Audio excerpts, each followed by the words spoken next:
एक नक्सली से BDO CO डरते थे, लेकिन सरकार और सिस्टम से नहीं डर रहे। आज आदिवासियों का, जल जमीन जंगल आदिवासियों का, और 70 में 50 से ज्यादा आदिवासी नक्सली क्यों?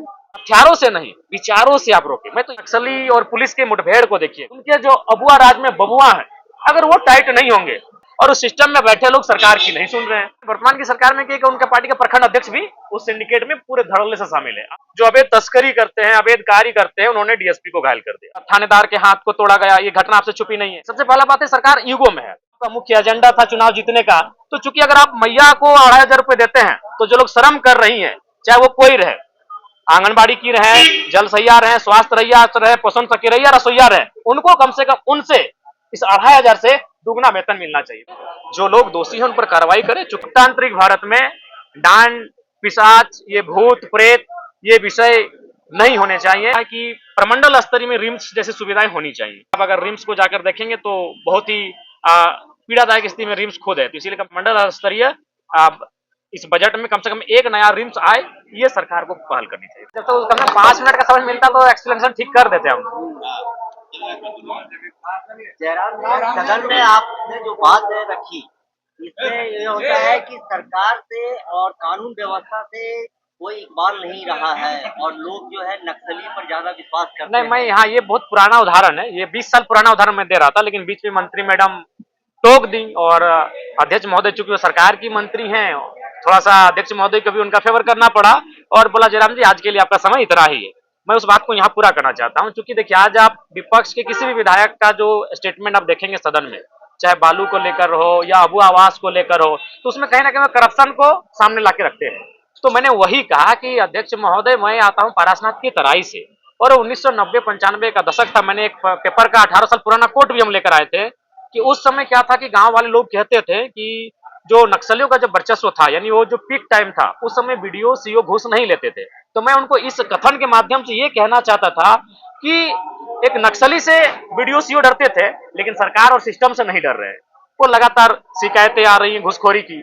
और दूसरा इस कथन से हम यह भी कहना चाहते थे कि जब ये राज्य आदिवासियों का है, जंगल आदिवासियों का, पहाड़ आदिवासियों का, मुख्यमंत्री आदिवासी, राष्ट्रपति आदिवासी, और उसी राज्य में जो अभी वर्तमान में गृह विभाग का डाटा है जिसमें 72 या 73 नक्सलियों की सूची है, जिसका राज्यपाल महोदय ने अभिभाषण में जिक्र किया, सदन में एक वरिष्ठ विधायक ने भी उस विषय को जिक्र किया। तो मैंने वही कहा, जब ये राज्य आदिवासियों का, जल जमीन जंगल आदिवासियों का, और 70 में 50 से ज्यादा आदिवासी नक्सली क्यों?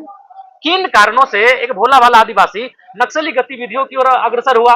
उन कारणों को जांचिए, उन कारणों को जानिए। और मैं भी चाहता हूं कि नक्सली अगर संवैधानिक है, वो गलत रास्ते में है, उन्हें उस रास्ते से ना जाने दिया जाए। और मेरे कहने का अर्थ यही था कि हथियारों से नहीं, विचारों से आप रोके। मैं तो यहां तक कहता हूं कि आज अभी आप अगर नक्सली और पुलिस के मुठभेड़ को देखिएगा, जो मुठभेड़ में शामिल होते हैं पुलिस की तरफ से जो शहादत देते हैं, वो भी कहीं ना कहीं 3rd और 4th ग्रेड की नौकरी करने वाले सिपाही वर्ग के लोग होते हैं। अब जब ज्यादा अध्ययन कीजिएगा तो आपको कभी कभी ऐसा वाक्य सामने आएगा कि नक्सली मुठभेड़ में जो शख्स की जान गई और पुलिस में जो जिसकी शहादत हुई, उन दोनों का आपस में बहुत दूर का कनेक्शन है कि दोनों एक दूसरे से ममेरे फुफेरे भाई लगते हैं।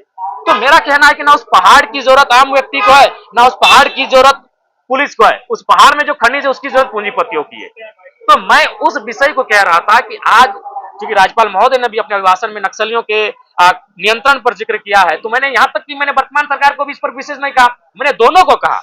इसमें दोनों सरकारों का श्रेय अगर नियंत्रण में है, मैंने दोनों सरकारों को कहा, बल्कि मैंने अब तक की सरकारों को कहा। तो जब तक पूरा एक्सप्लेनेशन मैं ना कर पाऊं, जब तक मुझे 5-7 मिनट बोलने का अवसर नहीं मिलेगा, तब ये क्योंकि ज्वलंत मुद्दा है।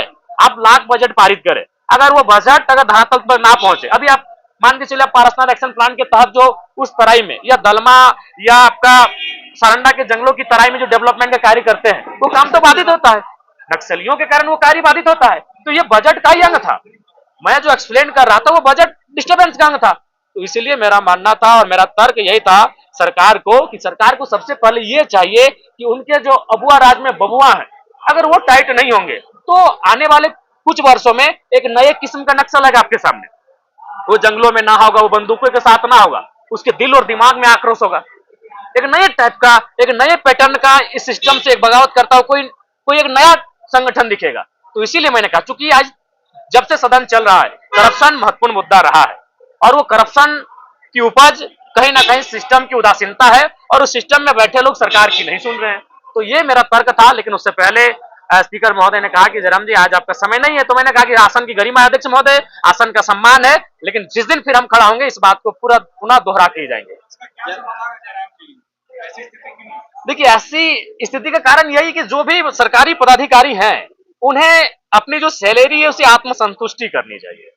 जब तक वो अपनी सैलरी से आत्मसंतुष्टि नहीं करेंगे तब तक नहीं हमें लगता है कि इस राज्य को आप सुचारू रूप से चला पाएंगे। ये कोयले का जो अवैध कोयला कालाबाजारी हो रही है, उसमें क्या कमी आई है सरकार से या और बढ़ा है? नहीं देखिए हमारे खिलाफ ख्याल से बढ़ा है, क्योंकि देखिए एनडीए की गवर्नमेंट में क्या होता था कि ऐसा नहीं कि कोयला का कार्य नहीं होता, लेकिन उसमें क्या होता था कि जो टॉप लोग लेवल के नेता होते थे वे लोग करते थे। लेकिन वर्तमान की सरकार में क्या उनका पार्टी का प्रखंड अध्यक्ष भी उस सिंडिकेट में पूरे धड़ल्ले से शामिल है। आप चाहे तो जाके सर्वे कर लें, जो सत्ता पक्ष के पार्टी के प्रखंड अध्यक्ष नेता हैं, आप उनका 5 साल पहले की आर्थिक स्थिति और आज की आर्थिक स्थिति जो है उसका तुलनात्मक अध्ययन करें, आप जमीन और आसमान का अंतर पाएंगे। और उसका कारण एक ही है, कोयले की अवैध तस्करी में संलिप्तता। जी जी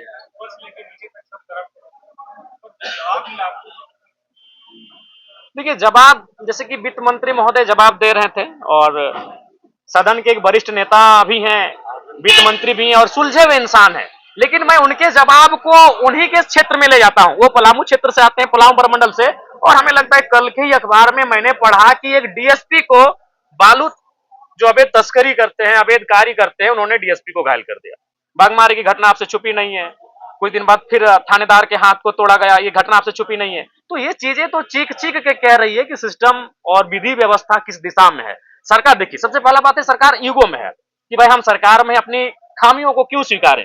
मेरा कहना है वही सरकार बेहतर होती जो अपनी गलतियों को स्वीकारे कि हाँ ये गलतियां हम में हुई है। ठीक है आप सदन में मत स्वीकारिए, मेरा कहना है सरकार के जो मंत्री हैं वो सदन में ना स्वीकारे कि हम भूल कर रहे हैं, लेकिन आप जब कैबिनेट में बैठते हैं, जब कैमरा ना होता है, जब मीडिया नहीं होती है, उस समय स्वीकारे कि हाँ ये असुविधाएं इस राज्य में है जो राज्य की जनता के लिए खेद है।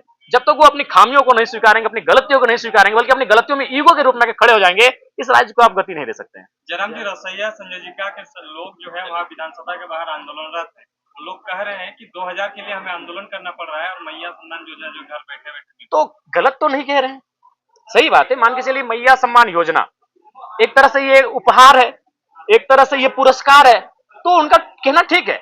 पुरस्कार से तो ज्यादा उनको मिलना चाहिए जो श्रम कर रहे हैं, क्योंकि मैया सम्मान योजना की राशि जिस वाहन को जा रही है, मैंने पहले भी तर्क दिया था 45 से ऊपर का मैं 40-45 के जो ऊपर है उनका मैं समर्थन करता हूं, और बाकी जो लगे उनको स्कॉलरशिप के रूप में मिले, मैं आज भी उस बात पर अड़ी हूं, चाहे मेरा वोट का क्या है मतलब नहीं है, लेकिन उनका भी तर्क सही है कि ये उपहार के रूप में हम इनको 2500 रुपए दे रहे हैं और वो श्रम कर रहे हैं, लगभग 8 घंटे श्रम कर रहे हैं, चाहे वो रसोईया हो, पोषण सखी हो, जल सहिया हो, सेविका हो, सहायिका हो, स्वास्थ्य सहिया हो, वो श्रम कर रही है। तो जाहिर सी बात है अगर किसी को आप उपहार में, यही चूंकि सरकार का विषय है, सरकार अगर किसी को उपहार में 2500 रुपए देगी तो उसी समय कोई बहन खड़ा होकर कहेगी कि हम 8 घंटे श्रम कर रहे हैं तो हम कम से कम उससे दोगुना राशि लेने का हकदार रखते हैं, आप उनको दीजिए 2.5। अगर आप मैया सम्मान योजना चूंकि अपने सरकार बना लिए, वो आपका मुख्य एजेंडा था चुनाव जीतने का, तो चूंकि अगर आप मैया को 2500 रुपए देते हैं तो जो लोग श्रम कर रही हैं, चाहे वो कोई रहे, आंगनबाड़ी की रहे, जल सहिया रहे, स्वास्थ्य रहिया रहे, पोषण सखी रहिया, रसोईया रहे, उनको कम से कम उनसे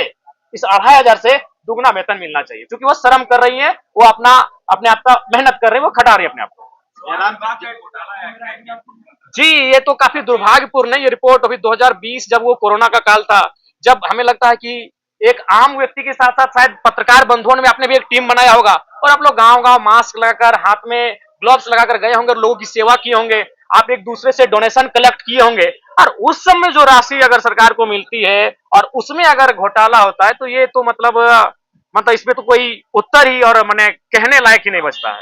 जयराम की जान बिसारी से ठाकरे में सुधर नहीं रहा है। थाना में अभी भी 5 महिलाओं को गांव से बाहर निकाल दिया है, क्या कहेंगे? देखिए ये बिल्कुल अमर्यादित है, असंवैधानिक है, अमानवीय है, और सरकार को चाहिए विशेष इस बात को संज्ञान में लेते हुए जो लोग दोषी हैं उन पर कार्रवाई करें, क्योंकि आज 21वीं सदी में इस लोकतांत्रिक भारत में डांड पिशाच, ये भूत प्रेत, ये विषय नहीं होने चाहिए। इन विषयों पर लोगों को प्रताड़ित नहीं करना चाहिए, ये बहुत ही दुखद है और खेदजनक है। ठीक है, थैंक यू। आप लोगों को क्या चलेगा? लोग आपको फॉलो करते हैं, उस गांव के लोग, पूरे गांव के लोग ने उन लोगों को भगा दिया बाहर, पूरे गांव में। नहीं देखिए, जो भी रहे, एक सप्ताह से बाहर नहीं जो भी रहे, जो गलत है सो गलत है। इसे सब लोग एक जैसे नहीं होते हैं, जो लोग किए हैं वो जो भी किए हैं गलत है और गलत लोगों पे कार्रवाई होनी चाहिए। जयराम जी, सवाल है कि स्वास्थ्य व्यवस्था जो है झारखंड में पूरी तरीके से खराब है। सदर अस्पताल रेफरल अस्पताल बन गया है, एक पैरासीटामोल का सेंटर बन गया है। क्या कहेंगे? सरकार कहती है कि हम पूरी तरीके से जो योजना को उतार रहे हैं और लोगों को स्वास्थ्य लाभ नहीं मिल रहा है। देखिए, मेरा मानना है कि बिल्कुल ये आम व्यक्ति की जरूरत से जुड़ा हुआ विषय है स्वास्थ्य। मैंने सुझाया भी है कि कम से कम और 2-3 नई बीमारियों को आप असाध्य रोग, जो मुख्यमंत्री का असाध्य रोग का उपचार हेतु जो फंड दिया जाता है जिला को, उसमें और 2-3 बीमारियों को सर्वे करते हुए ऐड किया जाए।